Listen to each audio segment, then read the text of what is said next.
لەم بەشەدا بەڕێز کاک محەممەد خاکی ڕۆژنامەوان و لێکۆڵەری سیاسیمان لەگەڵ دەبێت. کاک محەممەد ئەم کاتت باش، زۆر سپاس دەکەین بۆی کە بەشدار بوون. ڕۆژتان باش کاکە میرگیان، زۆر سپاس بۆ داوەتەکەتان. سڵاوم هەیە بۆ هەموو بینەران و بیسەرانی تەلەڤیزیۆنی کۆمەڵە هەروە بۆ هاوکارانی بەڕێستان. زۆر سپاس دەکەم کاک محەممەد. پێشەوەی کە بینە سەر ئەم هەڕەشەکردنەی ڕژیم کە شتێکی نامۆنیەوە زۆر جا هەرە و کارەشی کردووە، بەڵام پێم باشە لە پێشدا لەسەر گرنگی ئەم مانگرتنە قسەمان بۆ بکەی. گرنگی ئەم مانگرتنە لە چیدایەوە، چ پامێکی هەیە، چ کاردانەوەیکی لەناو خەڵکیش دەبێت؟ لە زۆر بابەتەوە ئێمە دەتوانین لەسەر گرنگی ئەم مانگرتنە هیوادارم بە سەرکەوتنێکی زۆر باش لە هەر چوار پارێزگای کوردستان بشێتە پێشێ، ئەتوانین باسکەین وەختی هەواڵەکان گشتی بێتەوەوانە ئەمکانی لێکدانەوەیەکی زۆر چڕۆپرتری هەیە. بەڵام یەکەم ئەوەیە کە پێش لەوەی حکمی ئیعدام ئیجرا بکرێت، پێش لەوەی دایسەپێنن بە ناڕەوا بەسەر ئەو خەڵکا، ئەوە ئاعترازێکی گشتی خەڵکی کوردستانە. ئەوە زۆر زۆر گرنگە، تەنانەت لە باری سڵامەتیەوە پێشگیری زۆر باشترە تاکونە دواتر بچی بۆ لای دوکتر. ئەوە کارێکە کە زۆر زۆر لەگەڵ عەقڵا دێتەوە، لەگەڵ عەقلانیەتی سیاسیە دێتەوە. ئەوە هەنگاوێکی زۆر پێشە بۆ خەڵکی کوردستان. دووهەمیشەوەیە کە کۆدەنگیەکەیە هەموو حیزبەکان بە کوردستان وڵاتێکی هەمە ڕەنگە، هەمە چەشنە، هەموو جۆر بیرۆڕایەکی تایە، لە چەپ و هەتاکونێ ڕاز لە میانەوە هەموو کەسێک هەن. خاڵی سێهەم ئەوەیە بەشی سەربەخۆ کە زۆریش بەهێزە بە میدیایەوە بە هەموو ئەوانە بەشدارن. خاڵی چوارمی ئەوەیە کە لە هەموو دنیا بەهۆی ئەوە کە خەڵکی کورد لە تاراوگە زۆرن، بە هەموو زوانەکان بڵاو بووەتەوە. لە هەموو کەسێک ئەوەی کە ئاگدار بێ، پێویست بێ ئاگدار بێ، ئاگدار بووە، یا بە تەزاوراتێ، یا بە میتینگێ، یا بە ئیمەیلێ، یا بە تویترێ، ئیکسێک، بە هەر شتێکەوەوانە. ئەوەیشی پێزیاوکەم کە لە ئاست ئێرانە قورسایەتیەکی زیاتر بە خەڵکی کوردستان ئەدات، وەکو خەڵکێکی پێشکەوتوو بە ڕۆژ متەمەدن کە بە شێوەیەکی ئاشتیانە کۆماری ئیسلامی و دوژمنانی خەڵکی کورد زۆریان حەولداوە بڵێن ئەوانە شەڕخوازن، ئەوانە بە شێوەی خشونەت و ئەوانە. ئەعتساب یەکێک لە باشترین و ئاشتی خواستترین شێوەی خەباتە. ئەوەختە تەنها ئەمە هیچ توێژێک نییە، هی هەموو خەڵکی کوردستانە.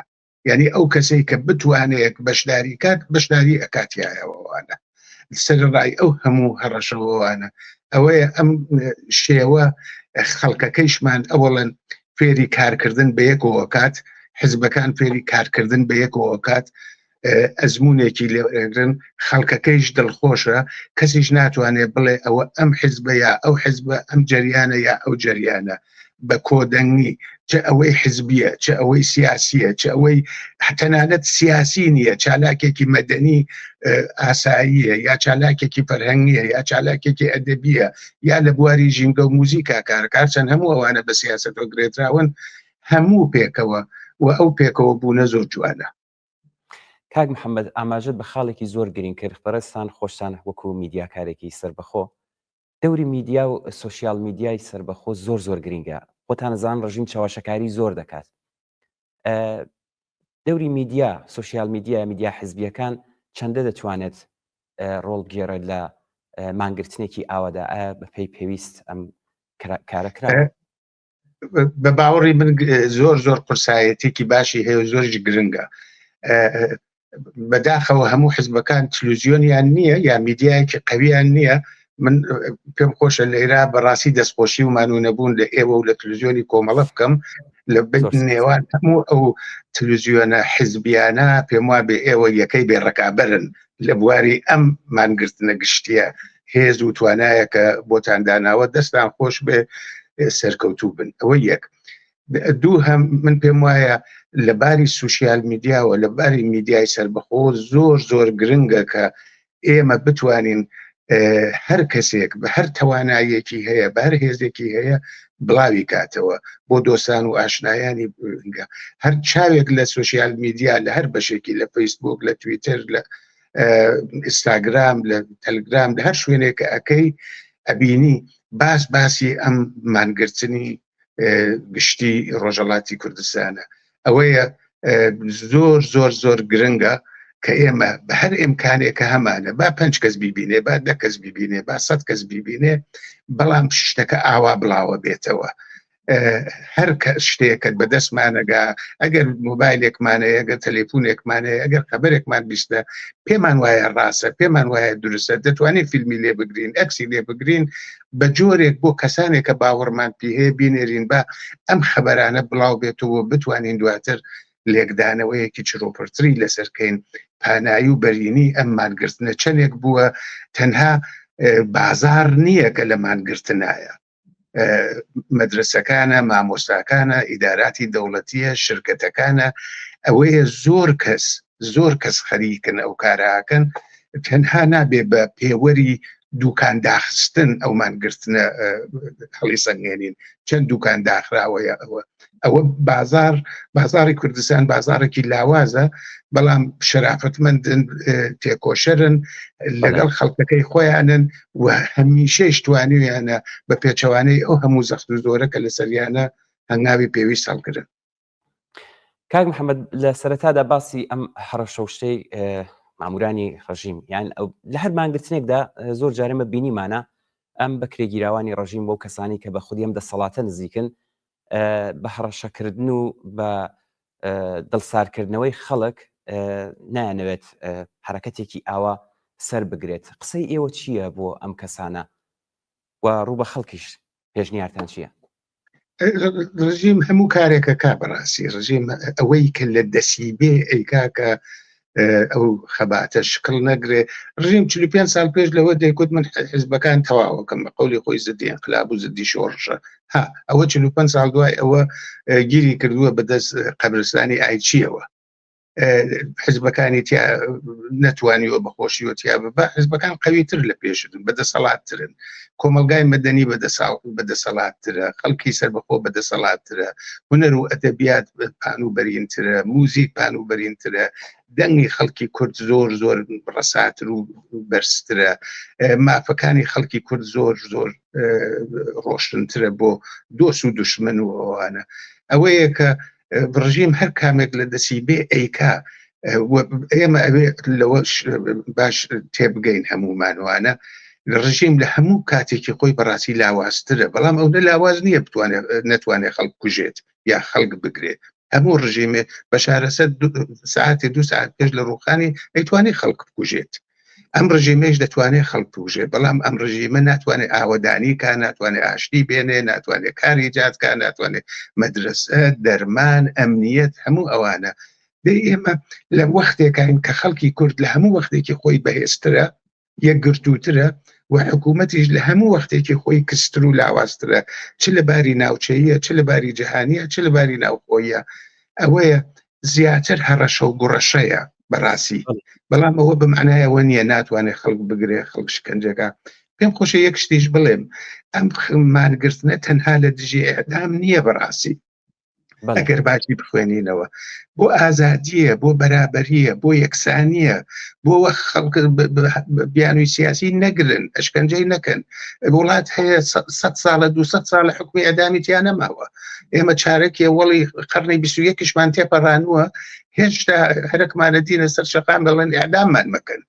یعنی چەند 100 ساڵ دەتوانین لە دوای خەڵکی دنیاوە بین، چەند 100 ساڵ ئەتوانین ڕژیمێک لەسەر هەربێکە لەگەڵ هیچ شتێکی نوێی سەردەما تەبایی نەبێەوەوانە. ئەوەیە ئێمە داوای ئازادیەکەین، ئەم دش بە ئێعدامە، بەڵام وەختێ دش بە ئەدامە یعنی دش بە زندانیکردنی سیاسیە، دش بە ئێسڵا سەرکوتە خەفەقانە، دش بە ئەوانەیە کە بەهای ئینسانی نەبێەوەوانە. ئەوەیە کە ئێمە سەرفرازین خەڵکی کورد بەڕاستی سەرمان بەرز ڕاگرین بە ملەتێکی ڕێکخراو، بە ملەتێکی سیاسی، بە ملەتێکە لە مافەکانی خۆی لە هەر 4 پارچە تا ئەو جێی کە بۆی کراوە خەباتی کردووە بۆ گەیشتن بە ئازادی بەهایشی داوە. کاک محەممەد، کەسایەتیەکان دەتوانن دەورێکی زۆر گرنگ بگێڕن بۆ هەموو بابەتێگانی ئەگە هەستا بڵێن لە بابەت بڵێن ئەم مانگرتنەشدا دیارە بۆ کاری ڕێکخراوی جەماوەری زۆر تەسیر گوزارن. ئێوە خوێندنەوەتان چییە و پێشنیاریشتان چییە؟ من پێم وایە خەڵکی کورد چەندین جۆر چەکی هەیە. چەکێکی حزبەکانە، چەکێکی کەسایەتی سەربەخۆکانە، چەکێکی NGOکان و ڕێکخراوە مەدەنیەکانە، چەکێکی هونەرمەندە، شاعرە، وەکیلی شەرافەتمەندە، نووسەرە، ئەوانەی کاری ژینگاکەن. دەبێ هەموو ئەو چەکانەی، هەموو ئەو هێزانەی، هەموو ئەوانەی بێرێتە قزمەت ئەوەی کە زووتر و بەکەم هەزینەتر بگا بە ڕزگاری. ئەوەیە کە خەڵکی سەربەخۆ لە هیچ وڵاتێکە هەموو کەسێک حزبی نین، لە هیچ وڵاتێکە هەموو شتەکان لای حزب نییە، یا لە هیچ وڵاتێکی دموکراتیکان نییە حزب نەتوانێت کارکە و حزب ئەندامی نەبێ و حزبیش هێزی نەبێ. وانە ئەوەیە ئێمە بەیەکۆ جوانین، چ ئەوەی حزبیە، چ ئەوەی غێری حزبیە، چ ئەوەی تەنانەت سیاسیە، ئەوەیشی سیاسی نییە، ئەوەیشی کە سیاسی نەبێ بەو معنە کە بڵێ من سیاسی نیم.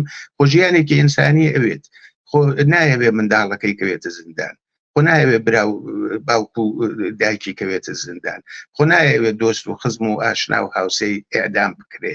ئەوەیە ئێمە چ سەربەخۆ بین، چ سەربەخۆ نەبین، چ حزبی بین، چ یەک خاست و داواکاریمان هەیە کە ئێمە ژیانێکی ئینسانیمانەبێت، دەمانەوێت بە مافە ئینسانیەکانی خۆمان، بە مافی مرۆڤ، بە مافی نەتەوایەتی خۆمان بگەین. زۆر باشە. بە کورتی دوا قسەتان چییە ڕوو بە کۆمەڵانی خەڵکی ڕۆژهەڵاتی کوردستان؟ من داواکەم بە بەشی خۆم لە هەموو حیزبەکان، لە هەموو ڕێکخراوەکان، لە هەموو ئەو کەسانەی کە دەنگی ئێمە بیسن، تا ئەو جێی کە ئیمکانی هەیە هێزی خۆیان بخەنە سەر بە ئەسڵا پیرۆزی ئەم مانگرتنە. هەرەکمە یەک شت بڵێمەوە، تەنها ئیمزاکردنی بەیانیەک کافی نییە، دەبێ کاریشی بۆ بکەین بۆ سەرکەوتنەکە، بە تەلەڤیزیۆنمان، بە کادرەکانمان، بە هەڵسوڕاوانمان، بە هەموو ئەوانە. ئەوە شتێکمان ئیمزا کردووە بچینەوە لە ماڵە دابنیشین تەواو ناکە. هەروەکو ئەو تەلەڤیزیۆنەی ئێوە بە هێزێکی زۆرەوە، بە دڵسۆزیەکی زۆرەوە هاتووەتە پشتی ئێمەش دانەدانەمان پێویستە بۆ سەرکەوتنی ئەو مانگرتنەوە، بۆ سەرکەوتنی خەڵکی کوردستان. ئەوەی لە دەستمان بێ درێغی نەکەین. زۆر سپاس بۆ بەڕێز کاک محەممەد خاکی ڕۆژنامەوان و لێکۆڵەری سیاسی. سپاس و بەشداریتان.